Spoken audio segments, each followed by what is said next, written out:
దేవుని వాక్యంలోండి యాకోబు పత్రిక 2వ అధ్యాయము 2వ వచనం నుండి కొన్ని మాటలు చదువుకుందాం. యాకోబు పత్రిక 2వ అధ్యాయము 2వ వచనం.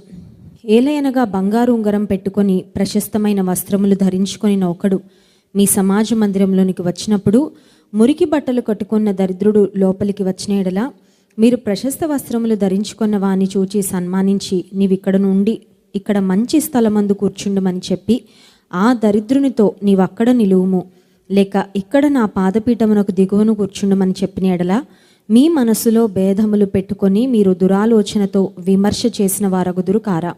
నా ప్రియ సహోదరులారా, ఆలకించుడి.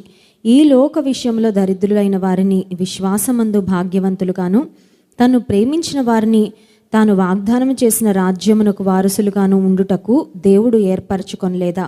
అయితే మీరు దరిద్రులను అవమానపరచుదురు.